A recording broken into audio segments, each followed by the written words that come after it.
হেফাজত করবেন আল্লাহ। আমি যদি কোরআন না পড়ি কোরআন কিছুই হবে না। এ কোরআন অক্ষত থাকবে। এ কোরআন জ্বালিয়ে পুড়ে কেউ শেষ করতে পারবে না।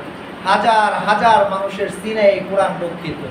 কিন্তু আল্লাহ মাঝখানে আমাকে আপনাকে যে বলেন ইকরা ওয়ারতাকি ওয়ারাত্তিল কামা কুনতা তুরাত্তিলুল ফিদ দুনিয়া, আল্লাহর হাবিবকে দিয়ে আল্লাহ যে বললেন যে কোরআন পড়ো, পড়তে থাকো, এটা কেন বললেন?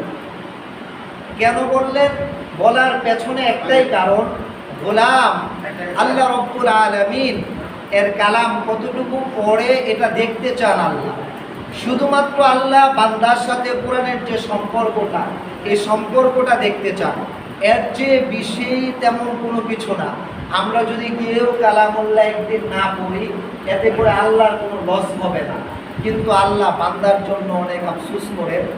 আল্লাহ বান্দাকে মাফ করার জন্য বাহানা তালাশ করে, বান্দার জন্য আফসোস করে করে আল্লাহ বলেন যে আমার বান্দা যদি এ কালামুল্লাহ তিলাওয়াত করত, অন্ততপক্ষে কালামুল্লাহ তাকে সুপারিশ করে কিয়ামতের ময়দানে জান্নাতের জন্য উপযুক্ত একজন বান্দা হিসাবে গণ্য করত। কালামুল্লাহ তাকে সুপারিশ করত, হে আল্লাহ মানাতুহুমুন নাওম, আমি তাকে নিষেধ করেছিলাম রাত্রিবেলা ঘুমাইতে, সুতরাং আপনি আমার সুপারিশ গ্রহণ করুন। যদি আপনি আমার সুপারিশ গ্রহণ না করেন তাহলে আপনি অস্বীকার করুন আমি আপনার কালাম না, আমি আপনার কথা না, আমি আপনার আয়াত না, আমি আপনার চিহ্ন না, আমি আপনার আলামত না, এটাকে আপনি অস্বীকার করুন। তখন আল্লাহ রাব্বুল আলামিন ওই বান্দাকে মাফ করে তার জন্য জান্নাতের বরাদ্দখানা যে রুম, ওই রুমে তাকে সরাসরি পাঠিয়ে দেবেন। কেন? শুধু এই কালামুল্লাহর সাথে সম্পর্ক রাখার জন্য। তো হিজরি সনের একটা সর্বশেষ মূল আছে। আজকে কালামুল্লাহ শরীফেরও একটা শেষ কথা আছে, কিন্তু আমাদের মানুষের কোনো শেষ কথা নাই। মানুষের কি নাই? মানুষের জীবনে কি নাই? শেষ কথা নাই। আল্লাহর কালামের মূল আপনি খুঁজে পাবেন, মানুষের জীবনের মূল খুঁজে পাবেন না। শেষ কথা নাই এর উদাহরণ কি? শেষ কথা নাই এর উদাহরণ হচ্ছে 31শে আগস্ট পর্যন্ত সকল ফ্যাক্টরি বন্ধ থাকবে, সাধারণ একটা ঘোষণা। আবার হঠাৎ করে 31শে আগস্ট নয়, 5ই আগস্টের মধ্যে সকল ফ্যাক্টরি খোলা হবে ঘোষণা। রাস্তাঘাটের মধ্যে স্বাভাবিক আম যে জনসাধারণ চলার জন্য যে বাস, এ বাস চলাচল করে না। পাবলিক আসবে কি করে? এখন পাবলিক আসার কোনো মাধ্যম নাই। আসবে কি করে? আসার জন্য মাধ্যম হলো এই পিকআপে উঠে, ভ্যানের মধ্যে উঠে, ট্রাকের মধ্যে উঠে, তারপরে কি করবে? পাবলিকগুলো আসবে। এতে করে আমার আপনার ভোগাকান্তি। যারা এই আদেশ বা নির্দেশ এসি রুমে থেকে দেয় তাদের তো মুখে শেষ কথা নাই। এজন্য শেষ কথা নাই বিদায় আমাদেরও শেষ রক্ষা নাই। শেষ কি নাই? শেষ কি নাই? আর এই যে শেষ রক্ষা নাই, এটা আমাদের হাতের কামাই। কিসের কামাই? আমাদের কিসের কামাই? হাতের কামাই। লকডাউনের সময় বহির্বিশ্বে রাস্তাঘাটগুলো পরিষ্কার পরিচ্ছন্ন করো, যাতে করে রাস্তাঘাটের মধ্যে কোনো বালু না থাকে, দুর্গন্ধজনিত ময়লা না থাকে, মানুষের মুখের মধ্যে, মানুষের নাকের ভিতরে দুর্গন্ধ প্রবেশ না করে। বহির্বিশ্বে এই কাজটা করে। আমাদের বাংলাদেশে যদি লকডাউন থাকে তাহলে রাস্তার মধ্যে ময়লা আরও বেশি হবে। কারণ আগে গাড়ির বাতাসে একটু মানুষের নাকে মুখে পেটে যাইতো, এটা মানুষের নাকে মুখে পেটে যায় না, এখন রাস্তার উপরেই থাকে। এটা আমরা ভুগি আমাদের কারণে, কারণ আমাদের তো শেষ কথা নাই। আর আমাদেরও শেষ কথা নাই বিধায় আমরা চলি জনগণ সকল ক্ষমতার উৎস। কি সকল ক্ষমতার উৎস ভাই? জনগণ সকল ক্ষমতার উৎস। জনগণের দাবি থাকে কি? যে আপনি লকডাউন দিবেন না। জনগণের দাবি থাকে আমাদের জন্য লকডাউন দিলে আমাদের ঘরে, আমরা যতজন সদস্য, প্রত্যেক সদস্যের খাদ্য আমাদের ঘরে পৌঁছিয়ে দিন। এটা হলো জনগণের দাবি, যেহেতু জনগণ সকল ক্ষমতার উৎস। কিন্তু লকডাউন দেয় ততদিন বহির্বিশ্ব থেকে যে সহায়তা করা হয়েছে, এ সহায়তা জনপ্রতি দেওয়ার পরে যতদিনে শেষ হবে ততদিন বাংলাদেশে লকডাউন থাকে। ফলশ্রুতিতে হয় কি? গরিবরা না খেয়ে মরে, এসি রুমে যারা আছে তারা খাইতে খাইতে প্রায় পাষ্ট হয়ে যায়। এটা জনগণের শেষ কথা। আর আপনারাও আজকে ঠিক বলবেন, কালকে যে নৌকায় ভোট দিবেন, এরপরের দিন যে ধানের শীষে ভোট দিবেন, এরপরের দিন যে লাঙ্গলের মধ্যে ভোট দিবেন। কারণ সবার টার্গেট একটাই, জনগণ সকল ক্ষমতার উৎস। সকলের টার্গেট কি? একটাই, সে টার্গেটের উপর আপনি ভোট দেন, সরকারকে পাঠান, সরকারও আপনার মতামতের উপর চালায়। কিন্তু আমার আপনার জীবনের যেমন শেষ কথা নাই, সরকারের জীবনেরও তেমন শেষ কথা নাই। প্রজা যেমন, রাষ্ট্রের সরকার হবে তেমন। আমি আপনি যেমনে তেমনই মিলে, মরিচি আর বাগুনে মিলে গ্রাম্য ভাষায় বলে, ঠিক তদ্রূপ আজকে আমার আপনার যে অর্জন, লকডাউনের সময় আমরা ঘরে বসে কেউ কিছু পাই না কেন? এটা ইসলামী রাষ্ট্র হতো, আমরা সবাই পাইতাম। এর ক্ষুদ্র একটা দৃষ্টান্ত, বাংলাদেশের মধ্যে 4 জন মানুষ আছেন ইসলামিক দল থেকে নির্বাচিত সদস্য। একজন চরকাদিরা ইউনিয়ন পরিষদের চেয়ারম্যান লক্ষ্মীপুর, হাফিজি হুজুরের জামাতা আল্লামা খালেদ সাইফুল্লাহ। তিনি লকডাউনের সময় ঘোষণা দিয়েছেন, আমার চরকাদিরা ইউনিয়ন পরিষদের মধ্যে একজন মানুষও যেন না খেয়ে থাকে, আমার ঘরে আসবেন, আমার ঘরে যতক্ষণ চাউল আছে আপনার ঘরে চাউল থাকতে হবে। অল্প কিছুদিন আগে নির্বাচিত হয়েছেন বরিশাল সদর জাগুয়া ইউনিয়ন পরিষদের চেয়ারম্যান মাওলানা হেদায়েতুল্লাহ খান আজাদি। তিনি যখন ঈদের পূর্ব মুহূর্তে সরকারি বরাদ্দ মেম্বারদেরকে 1 আনা নিতে দেন নাই, নিজ হাতে চাউল এবং টাকা এবং ঈদ সামগ্রী সরকারের পক্ষ থেকে জনতার জন্য যা বরাদ্দ জনগণের হাতে তা তুলে দিয়েছিল। ঢাকার মধ্যে একজন কাউন্সিলর আছেন ইব্রাহিম, তিনি বিগত বছর করোনার সময় ত্রাণ দিয়ে ইতিহাস করেছেন। আর আমরা যারা জনগণ সকল ক্ষমতার উৎস, এমন নেতাকর্মীদেরকে নৌকায় ভোট দিয়ে ইউনিয়ন পরিষদে, উপজেলাতে অথবা সংসদে পাঠায়, তারা তাদের ঘরের নিচে চাউলের বস্তা বন্দি করে রাখে। অবশেষে যখন তদন্ত আরম্ভ হয়, এই চাউল নিয়ে তারা পুকুরে ফালায়, গরিব দুঃখীরা না খেয়ে বলে। কারণ কি? কারণ জনগণ সকল ক্ষমতার উৎস, জনগণের জীবনের কোনো শেষ কথা নাই। এজন্য সরকারের জীবনেরও কোনো কি থাকে না, শেষ কথা থাকে না। ফলশ্রুতিতে কি হয়? মানুষ আসতে হয় তার জীবনের তাগিদে, কিছু তো খেয়ে বাঁচতে হবে। খাবে কি করে? ঘরে থাকলে তো আর বাঁচতে পারবে না। বাধ্য হয়ে 300 টাকার ভাড়া 1800 টাকা দিয়ে বাধ্য হয়ে আসে। কারণ কি? কারণ আমি ঘরে বসে থাকি, আমার ঘরে খাদ্য কে পৌঁছাবে? আমার ঘরে তো খাদ্য কেউ পৌঁছাবে না। সুতরাং প্রিয় ভাইয়েরা আমার, যতদিন জনগণ সকল ক্ষমতার উৎস, এই নীতির উপর আপনারা ভোট দিয়ে নেতা পরিবর্তন করবেন, নেতারাও মানুষের মন মতো রাষ্ট্র পরিচালনা করবে, কোরআনের নীতিমতো রাষ্ট্র পরিচালনা করবে না, কসম আল্লাহ, ততদিন আপনারা মাত্র অশান্তি শুরু, মরণ পর্যন্ত অশান্তিতে মরবেন। আপনাদের জানাজা, আমাদের জানাজা ওদূর ভবিষ্যতে ইসলামী তরিকায় হওয়ার পথ আমি দেখতেছি বন্ধ হয়ে যাচ্ছে। কারণ কি? কারণ আজকে আমাদের মুসলিম জনসাধারণ আমরা যারা আছি, আমাদের মুসলিম জনসাধারণ আমরা কোরআনকে ফলো করি না। এখন থেকে আজকে থেকে নিয়ত করে নেন যে যত চিঠি লিখবো, দরখাস্ত লিখবো, সর্বপ্রথম আরবি স্বর লিখবো। কি লিখবো ভাই? আরবি স্বর। তারপরে লিখবো, আমরা যেহেতু মুসলিম বাঙালি, বাংলা স্বর। তারপরে লিখবো ইন্টারন্যাশনাল, আন্তর্জাতিক সন, যেটা যেহেতু ব্যবহার হয় ইংরেজি সন। এভাবে ধারাবাহিক করে আমরা লিখব। আর দৈনিক আমরা মুখস্থ রাখার চেষ্টা করব আজকে আরবি কত তারিখ এবং আজকে নির্ধারিত কোনো আমল আছে কিনা, এটা আমরা লক্ষ্য রাখার চেষ্টা করব। হযরত রাসূল আকরাম সাল্লাল্লাহু আলাইহি ওয়াসাল্লাম তার এই হিজরতের সূচনা থেকে আরবি সনের গণনা আরম্ভ হয়েছে। সুতরাং প্রিয় ভাইয়েরা আমার, হিজরি সনের একটা মূল ভিত্তি আছে। আমরা মুহররম মাস, এই তো জিলহজ মাস, আর মাত্র 4 দিন। কতদিন? 4 দিন। এই 4 দিন পরে আমাদের আরম্ভ হবে মুহররম মাস। মুহররম শব্দের অর্থ হলো সম্মানিত, মর্যাদাবান, মহিমান্বিত। মুহররম শব্দের অর্থ কি ভাই? 3টা অর্থ বললাম, সম্মানিত, মর্যাদাবান, মহিমান্বিত। কয়টা অর্থ বলেন? কি কি?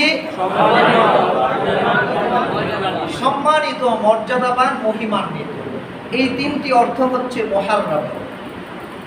এই মুহররমের সূচনা একদম হিজরতের সূচনা ভাগে এই মাসটার নাম ছিল সফরে আউয়াল। কি নাম ছিল ভাই?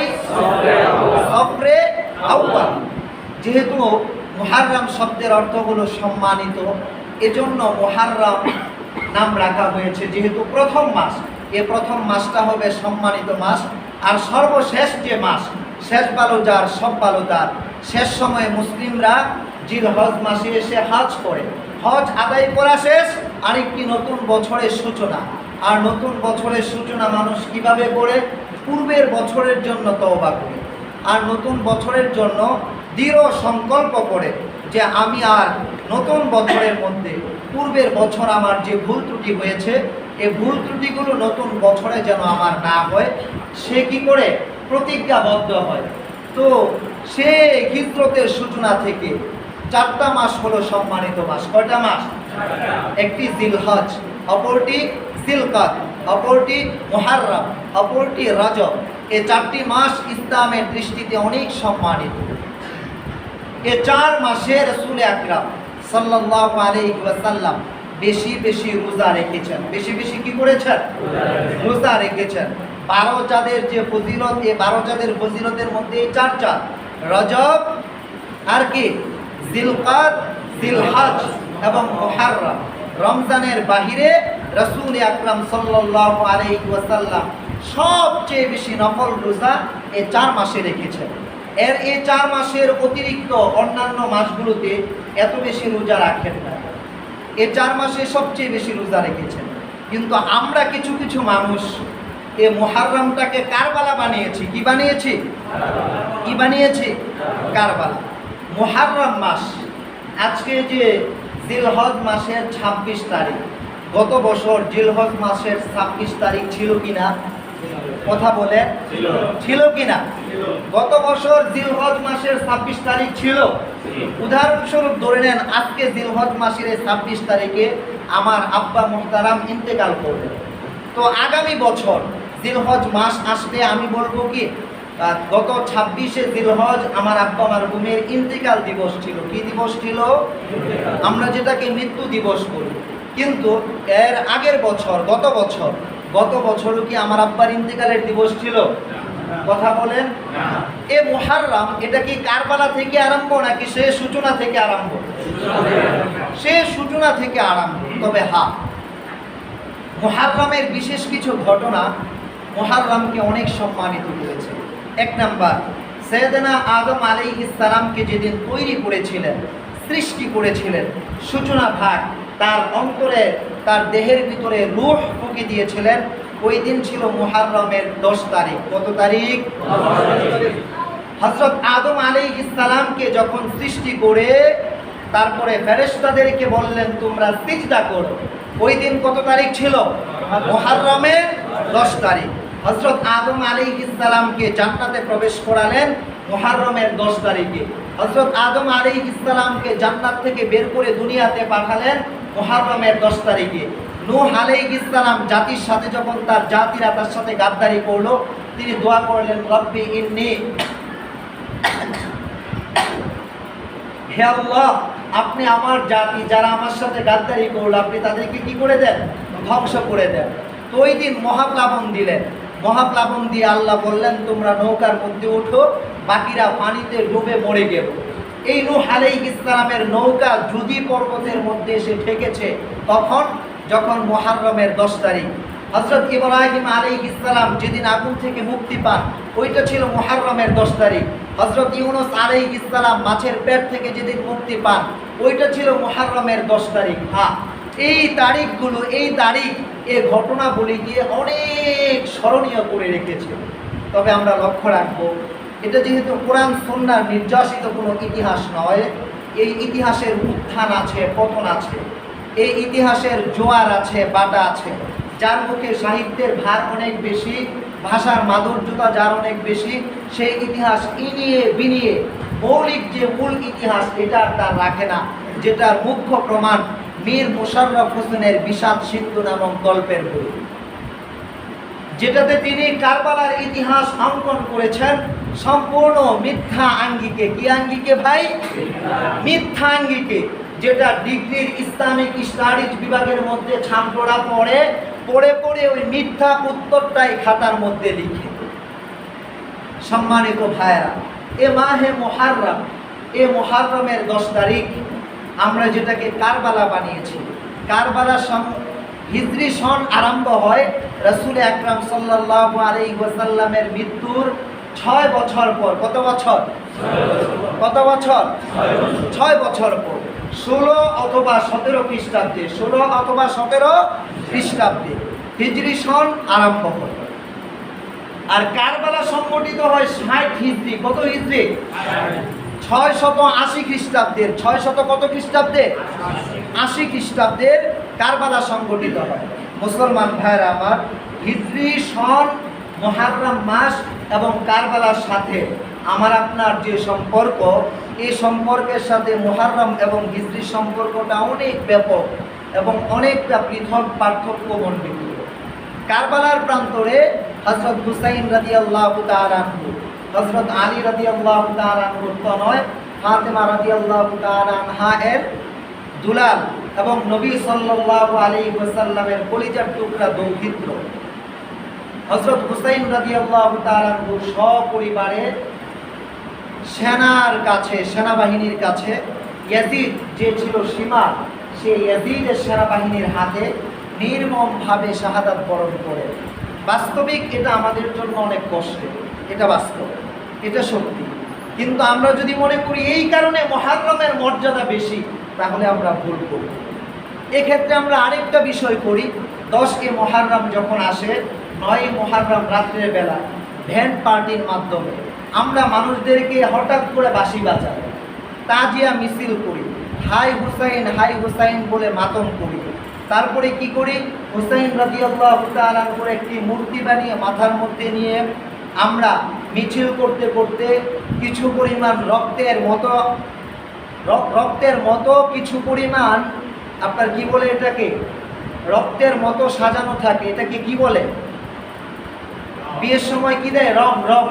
রক্তের মতো আকার ধারণ করে এমন রং একজনে আরেকজনের মাথার মধ্যে আমরা মাখতে থাকি।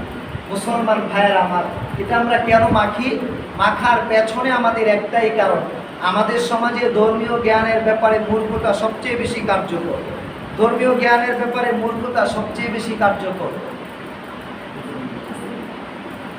আমাদের সমাজের মধ্যে ধর্মীয় জ্ঞানের মুখরতা সবচেয়ে বেশি কার্যকর। এই জন্য আমরা করি কি, রাত্রের বেলা, 9 তারিখ রাত্রের বেলা হাই হুসাইন বলে আমরা মাতম করতে থাকি, আমরা চেঁচামেচি করি, কান্নাকাটি করি। পেছনের কারণ কি? পেছনের একটাই কারণ, আমরা হুসাইন রাদিয়াল্লাহু তাআলা আনহুকে অনেক বেশি ভালোবাসি, এটা বলে প্রকাশ করি। কিন্তু দেখবেন যারা এই তাজিয়া মিছিল করে, তারা রাত্রেবেলা তাজিয়া মিছিল করছে, 4 ভাগের মধ্যে 3 ভাগ মানুষ রাত্রে এশার নামাজ পড়ে নাই। কিসের নামাজ পড়ে নাই? রাত্রে এশার নামাজ পড়ে নাই। যদি 4টা ভাগ করা হয়, তাহলে 3 ভাগ মানুষ রাত্রে কি পড়ে নাই? এশার নামাজ পড়ে নাই। সম্মানিত ভাইয়েরা, আমরা হাই হুসাইন বলে যদি মাতম করি, তাহলে হুসাইন রাদিয়াল্লাহু তাআলা আনহুর কবরের মধ্যে কি আমার আপনার জন্য কোনো সওয়াব রেসানি পৌঁছাবে? কথা বলেন, পৌঁছাবে না। হযরত হুসাইন রাদিয়াল্লাহু তাআলা আনহুর মৃত্যুবার্ষিকীর সময় আপনি অনেক কান্নাকাটি করলেন, তো আপনার এই কান্নাকাটি করলে লাভ কি? এখন কেউ বলতে পারেন যে হুজুর, আমার হৃদয়ে তো হুসাইন রাদিয়াল্লাহু তাআলা আনহুর ভালোবাসা আছে, এজন্য আমি আপনি কান্নাকাটি করি। তো হুসাইন রাদিয়াল্লাহু তাআলা আনহুর ভালোবাসা আছে বিদায় আপনি কান্নাকাটি করেন, এই কান্নাকাটির মধ্যে আপনার লাভটা কি? হুসাইন রাদিয়াল্লাহু তাআলা আনহুর ভালোবাসা আছে, কিন্তু হুসাইন রাদিয়াল্লাহু তাআলা আনহুর চেহারার মতো আপনার আমার চেহারা না। হুসাইন রাদিয়াল্লাহু তাআলা আনহুর বিবির পরিবেশের মতো আপনার আমার বিবির পরিবেশ না। হুসাইন রাদিয়াল্লাহু তাআলা আনহুর ছেলের পরিবেশের মতো আপনার আমার ছেলের পরিবেশ না। হুসাইন রাদিয়াল্লাহু তাআলা আনহুর মেয়ের পরিবেশের মতো আপনার আমার মেয়ের পরিবেশ না। তাহলে মুখে মুখে যদি জপি আমরা হুসাইন রাদিয়াল্লাহু তাআলা আনহুকে ভালোবাসি, এটার মধ্যে বলার মধ্যে কোনো ফায়দা আছে? বলার মধ্যে কোনো ফায়দা আছে? বলার মধ্যে কোনো ফায়দা নেই। এই জন্য ভাইয়েরা, আশুরার দিবস যখন আসে, আসার পরে আমরা যে কাজটা করি, এই কাজের মধ্যে আমরা যে দিনটা পালন করতে চাই, এই দিনটা পালন যদি আমরা করি,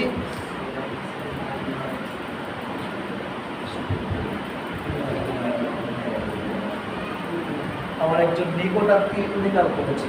সবাই আল্লাহ তার সমুদ্রের গুনাহ মাফ করুন, তাকে জান্নাতের অধিবাসী করুন। আমিন। পাঁচটায় জানাজা। সম্মানিত ভাইরা, যে কথা বলতেছিলাম, রাসূল আকরাম সাল্লাল্লাহু আলাইহি ওয়াসাল্লাম তার জীবনের সূচনা ভাগেও এ মুহররম ছিল। এ মুহররমের সূচনা ভাগে রাসূল আকরাম সাল্লাল্লাহু আলাইহি ওয়াসাল্লাম কি করলেন? মদিনার মধ্যে গমন করলেন। মদিনার মধ্যে গমন করার পরে ইহুদিদেরকে রোজা রাখতে দেখলেন। রাসূল আকরাম সাল্লাল্লাহু আলাইহি ওয়াসাল্লাম বললেন, লা ইন বাকিতু ইলা কাবিলিন লা আসুমুল ইয়াউমাত তাসিউ। আগামী বছর যদি আমি বাঁচি, আজকে তো এমন সময় আসছি যে সময়টা সন্ধ্যা গণিয়ে আসছে, আগামী বছর যদি আমি বাঁচি তাহলে 10 মুহররম আমি নিজে রোজা রাখবো এবং সাহাবায়ে কেরামদেরকে রোজা রাখতে বলবো। আমি নিজে রোজা রাখবো এবং সাহাবায়ে কেরামদেরকে কি রাখতে বলবো? রোজা রাখতে বলবো। তারপরে রাসূল আকরাম সাল্লাল্লাহু আলাইহি ওয়াসাল্লাম বলেন, আনা আবি কাতাদা ক্বালা ক্বালা রাসূলুল্লাহ সাল্লাল্লাহু আলাইহি ওয়াসাল্লাম সিয়ামু আশুরা'i আহতাসিবু আলা আল্লাহি আন ইউকাফিরা আস-সানাতা আল্লাতী ক্বাবলা। মুসলিম শরীফের বর্ণনা, আল্লাহর হাবিব বলেছেন, যদি কেউ আশুরার দিবসে, রমজানুল মুবারকের পরে আশুরার দিবসের রোজা রাখে, তাহলে আমি আল্লাহর দরবারে আশা করি এই আশুরার দিবসের 2টি রোজা পূর্বের পেছনের 1 বছরের ছোট ছোট যে গুনাহ আছে, আমরা সগীরা গুনাহ বলি, এই সগীরা গুনাহকে আল্লাহ রাব্বুল আলামিন ধুয়ে মুছে পরিষ্কার করে দেন। সুবহানাল্লাহ। তারপরে রাসূল আকরাম সাল্লাল্লাহু আলাইহি ওয়াসাল্লাম বলেন, বাসা রাসূলুল্লাহ সাল্লাল্লাহু আলাইহি ওয়াসাল্লাম রাজুলান মিন আসলামা ইয়াওমান আশুরা ফাআমারা আন ইউযানা ফিন নাস মান কানা লাম ইয়াসুম ফালইয়াসুম ওয়া মান কানা আকালা ফালইয়াতিম সিয়ামুহু ইলাল লাইল। আল্লাহর হাবিব সাল্লাল্লাহু আলাইহি ওয়াসাল্লাম আসলাম গোত্রের একজন লোককে ডাক দিলেন। ডাক দিয়ে বললেন, আজকে আশুরা, মুহররমের 10 তারিখ, আজকে যারা রোজা রাখেনি তাদেরকে রোজা রাখতে বলো। আর যারা রোজা না রেখে, আজকে যারা রোজা রাখেনি তাদেরকে রোজা রাখতে বলো। আর যারা রোজা রেখেছে তাদের রোজাটাকে পূর্ণাঙ্গ করতে বলো। আর রোজা যারা না রেখে পর্যন্ত পানাহার করেছে তাদেরকে বলো আর পানাহার করো না, বাকি যে সময়টুকু আছে এই সময়টুকু তোমরা কি রাখো? রোজা রাখো। এই আশুরার দিবসে রাসূল আকরাম সাল্লাল্লাহু আলাইহি ওয়াসাল্লাম যখন মানুষের মধ্যে এ প্রবণতা দেখতে পেলেন যে না, মানুষ কি করবে? রোজা রাখবে এবং রোজা ভঙ্গ করবে, তখন রাসূল আকরাম সাল্লাল্লাহু আলাইহি ওয়াসাল্লাম একটি বিধান আরোপ করে দিলেন।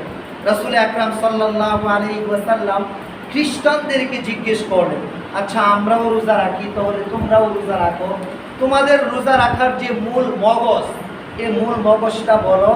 আর আমরা যে কারণে রোজা রাখি, আমাদের রোজা রাখার যে মূল মগজ, এই মূল মগজের সাথে আমরা মিলাই দুজন দু পরিবেশের মানুষ আমরা রোজা রাখতেছি, কেন রাখতেছি? রাসূল আকরাম সাল্লাল্লাহু আলাইহি ওয়াসাল্লাম বলেন, আবু দাউদ শরীফের বর্ণনা, আন আবি হুরায়রা রাদিয়াল্লাহু আনহু قال قال رسول الله قال مر النبي صلى الله عليه وسلم بأناس من اليهود قد مامون يوما عاشوراء قد صاموا يوما عاشوراء فقالوا ما هذا اليوم من الصوم قالوا هذا اليوم الذي نجنا الله موسى وبني إسرائيل من الغرق وغرق فيه فرعون وهذا يوم استوت فيه السفينة على جوده وصام نوح وموسى شكر الله تعالى।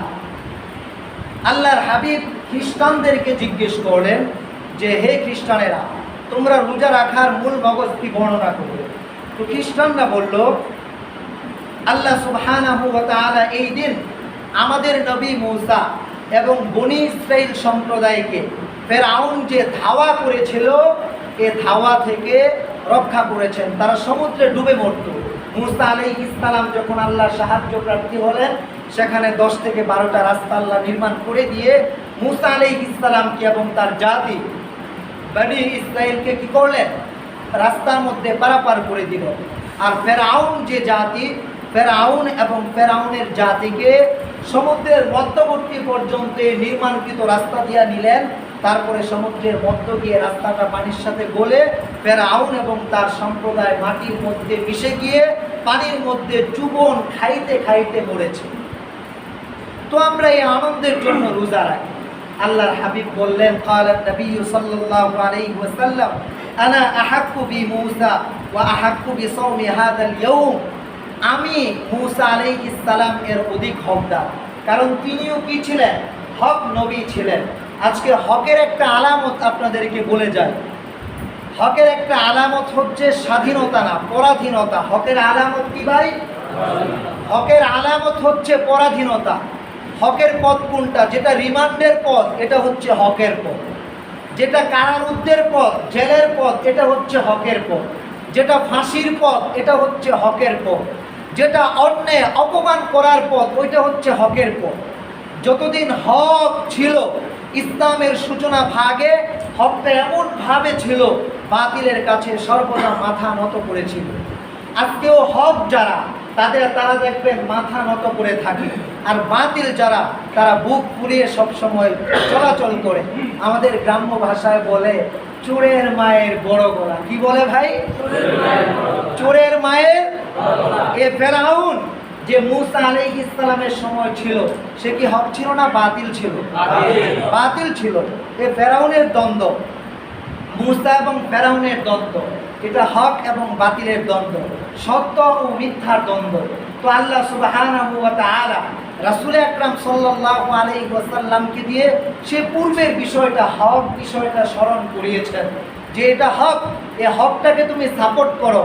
যদিও এখন এই হককে সাপোর্ট করলে তোমার কোনো ফায়দা নাই, তোমার কোনো কি নাই, ফায়দা নাই। সত্য যেটা, এই সত্যটা অকপটে বলে যাও। সুতরাং আমরা কারবালা থেকে, আশুরা থেকে শিক্ষা গ্রহণ করব। আমরা সত্যটাকে অকপটে বলবো। সত্যটাকে কিভাবে বলবো? জোরে বলেন, সত্যকে কিভাবে বলবো? অকপটে বলবো। আজ যদি আমরা সত্যটাকে অকপটে বলতে পারি, ইব্রাহিম আলাইহিস সালামের জন্য যে আগুন, এই আগুনটা হয়েছিল ফুলের বাগান। কুলনা ইয়া নারু কুনি বারদান ওয়া সালামান আলা ইব্রাহিম। আল্লাহ যেভাবে ঘোষণা দিয়েছেন, ঠিক আমার আপনার জন্য আজকের দুনিয়ার জমিনে চলতে গিয়ে আমরা অনেক কষ্ট করব, কিন্তু এই কষ্টটা আমার আপনার জন্য ফুলের বাগান হবে। কিসের বাগান? কিসের বাগান? এখন থেকে নিয়ত করতে পারেন যে আমি যতদিন থাকি হক পথে থাকবো। কি পথে? কি পথে? যদিও আমার আমল কম, কিন্তু আমি হক পথে আছি। কোন পথে? কোন পথে? আমার মৃত্যু হলে যেন হক পথে হয়। কোন পথে হয়? হক পথে হয়। আমার মৃত্যুটা যেন বেহক পথে না হয়। মা বোনদের জন্য ঘরে তালিমের ব্যবস্থা করবেন। কিসের ব্যবস্থা? কিসের? তালিমের ব্যবস্থা করবেন। আর আমরা যে সময়টা পার করতেছি, এই সময়টা বড় নাজুক সময়। এই সময়ে বেশি বেশি আল্লাহর কাছে ইস্তিগফার করব। কার হায়াত কখন ফুরিয়ে যায় এটা আমরা কেউ জানি না। আমরা বেশি বেশি কি করব? ইস্তিগফার করব। এবং মৃত্যুর মিছিল অলরেডি আরম্ভ হচ্ছে। মৃত্যুর মিছিল চলমান, আমরা টের পাচ্ছি না। আল্লাহ যদি মৃত্যুর মিছিলে আমাদেরকে শামিল করেন, তাহলে যেন ঈমানের সাথে করেন। কিসের সাথে? কিসের সাথে? পরস্পরকে মাফ করে দিবেন। আর সর্বশেষ অনুরোধ, আপনারা যারা এই মহল্লার অধিবাসী, এই মহল্লায় যাদের বাসা, অথবা এই মহল্লার কাছাকাছি যাদের বাসা, এই মাসে ঈশান নামাজের পরে, কোন নামাজের পরে? একাধারে 25 দিন। একাধারে কত দিন? 25 দিন। আমি সবসময় আপনাদেরকে ধমকায় বলি যে কোরআন শিক্ষা করার জন্য একাধারে 25 দিন বিনা টাকায়। কি টাকা? বিনা টাকায় এই মসজিদের মধ্যে কোরআন শিক্ষার ব্যবস্থা করা হবে। একাধারে কত দিন? 25 দিন। আপনাদের সমস্যা হবে না তো? একাধারে 25 দিন এই মসজিদের মধ্যে আমি নির্ধারিত বিজ্ঞ একজন মুআল্লিম, যিনি কোরআনের শিক্ষকদের প্রশিক্ষণ করান, শিক্ষক প্রশিক্ষক, এমন একজন মুআল্লিম আশেপাশের বিভিন্ন মহল্লার মসজিদে অনেক সময় ট্রেনিং করিয়েছেন। তা আমি দীর্ঘ 2 বছর তার পেছনে ঘুরেছি যে আমি আমাদের মসজিদে যেন একটা ট্রেনিংয়ের ব্যবস্থা করতে পারি। আপনাদের 2টা পায়ে ধরা অনুরোধ থাকবে, যেহেতু কোনো টাকা পয়সার কারবার নাই, যেহেতু ফ্রি, এজন্য আপনাদের 2টা পায়ে ধরা অনুরোধ থাকবে। আপনারা ঈশান নামাজের পরে অন্তত এই একটা মাস ছুটি নিয়ে আপনারা চেষ্টা করবেন ঈশান নামাজটা এখানে পড়ে, ঈশার পরে চক সিলেট আর একটা নুরানি কায়দা নিয়ে ব্ল্যাকবোর্ডের সামনে বসে যাবেন ইনশাআল্লাহ। এই 25টা দিন আল্লাহর কাছে হায়াত ভিক্ষা চাইবেন, আল্লাহ 25টা দিন আমার হায়াত ভিক্ষা দিও, আমি যাতে এই 25টা দিন কোরআনের ছাত্র হতে পারি। কিসের ছাত্র? জোরে বলেন, কিসের ছাত্র? আর যাদের বাসা দূরে, যদি কোরআনের জন্য একটু ত্যাগ করতে পারেন, দিনে 2 বেলা ভাতের জন্য তো অনেক কিছু ত্যাগ করে, যদি কোরআনের জন্য একটু ত্যাগ করতে পারেন, ফ্যাক্টরি থেকে ছুটি এনে আসার পরে মাত্র 1 ঘন্টা থেকে একটুও বেশি হবে না, উনি পড়াবেন, উনি বয়ান করবেন না যে আমার মতো বয়ানের সময় বেশি হবে, 1 ঘন্টা থেকে একটু সময় বেশি হবে না, মাত্র 1 ঘন্টা, মাত্র 25 দিন নামাজের জরুরি মাসআলা মাসাইল যা যা শেখানোর প্রয়োজন আমি ওনাকে বলছি আমার মসজিদগত। ইনশাআল্লাহ আশাবাদী আপনারা সবাই অংশগ্রহণ করবেন তো ইনশাআল্লাহ।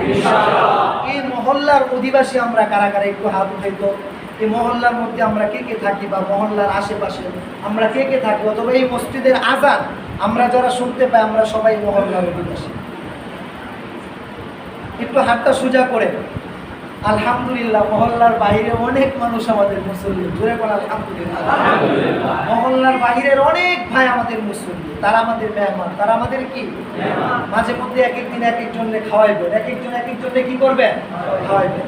এই যারা আমরা হাত উঠাইছি আপনাদের 2টা পায়ে ধরে অনুরোধ থাকবে আমার, আপনারা কি আসার পরে মাত্র 25টা দিন দৈনিক 1 ঘন্টা করে সময় পারেন বা না পারেন খালি বয়ে থাকবেন মগার মতো ব্ল্যাকবোর্ডের সামনে, এতটুকু পারবেন ইনশাআল্লাহ? এতটুকু পারবেন ইনশাআল্লাহ? পারবেন ইনশাআল্লাহ? আল্লাহ সুবহানাহু ওয়া তাআলা সবাইকে কবুল করুন।